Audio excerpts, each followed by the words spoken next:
Well, hey guys, so this is like my fourth attempt to film this video because I keep getting tongue-tied and not knowing exactly what to say, so let's hope this is my best attempt. So this is a video on getting through hard times. Disclaimer, I don't think I have the hardest life ever. Obviously, I think I'm actually very blessed in my life. This is just me talking about my challenges, and I'm kind of being vague because there are some things I'm not ready to talk about at all.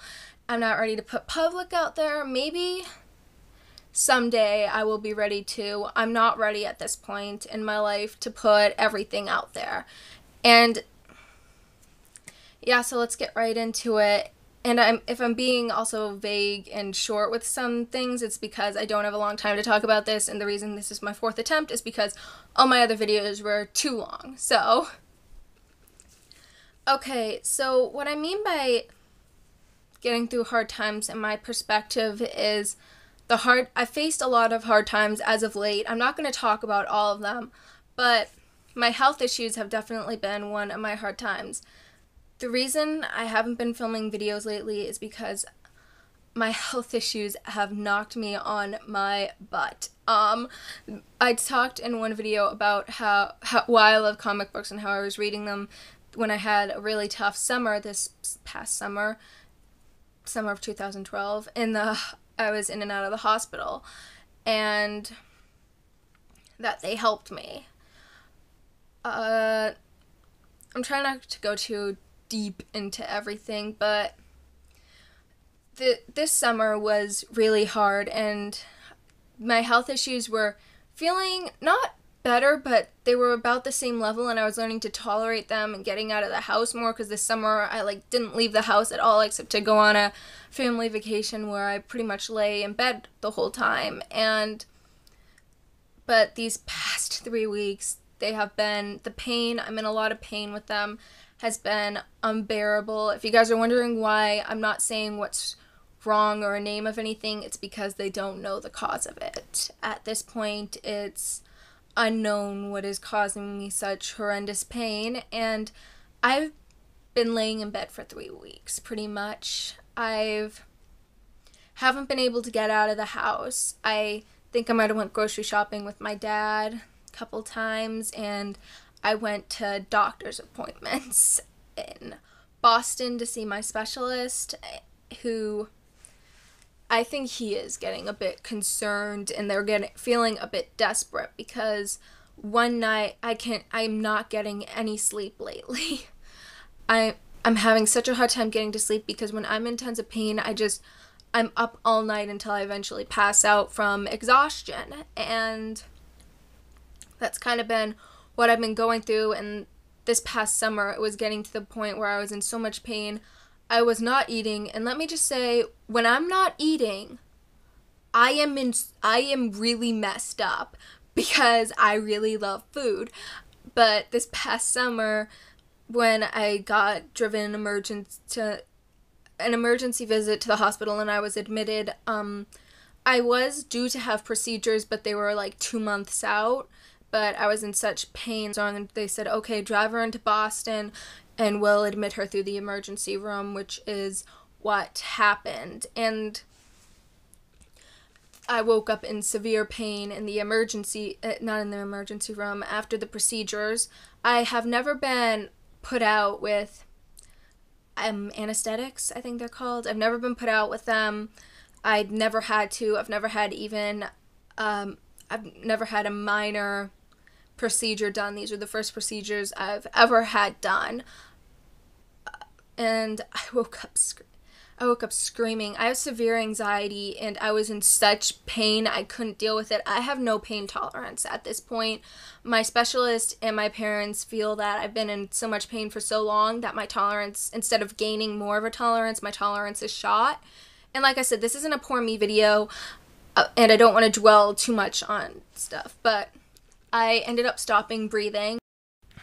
My camera cut me off, sorry. I ended up stopping breathing because with a mix of anxiety, and they had to give me morphine, and they also had to put me under anesthetics again because I was flipping out. And I can't remember a lot of that. All I remember is being in searing pain. And if you're wondering why I'm not on any pain medication, I am on medication, but first off, they don't know what's wrong with me. Second off, due to other health issues I do face, I cannot be put on any narcotics, and based on the fact I'm 15, obviously they don't want to put me on narcotics, and I'm not really wanting narcotics either. And one of the things that helped me get through because this is what the video is kind of about, is first off, like I said in my I love comic books video, comic books helped me find something I really loved, and I loved reading them. I loved the stories. I loved reading how they got through their hard times. My family got me through so much. I have an amazing mother, an amazing father. I have just amazing relatives, and I'm not going to go on a religious thing right now, but my religion really did help me because it helped me feel like someone was watching over me, and I kept getting messages and calls from people in my church asking if I'm okay, what they can do. When I was in the hospital, they were calling me and saying, hey, do you want us to stop by? Do you mind if we stop by? And I have an incredible best friend who I don't think knows how incredible she is. Her name's Eliza, and she's fought through a lot of her own tough times. I think we've all faced tough times, and I, like my sister was a huge inspiration to me this summer. She has SMA type 1, and they didn't expect her to live past 6 months of age. She's turning 12 years old in April. She's considered one of the oldest living kids with that disease disorder. It's a neuromuscular disease, and it's sad that 12's looked at as one of the oldest, but it is. And her strength got me through a lot, because a lot of the time I was thinking Skylar could get through this. Skylar's been in the hospital, and my parents are incredible because with both me and Skylar, they're by our side, and my brother, they're by all of our sides all the time. It's insane.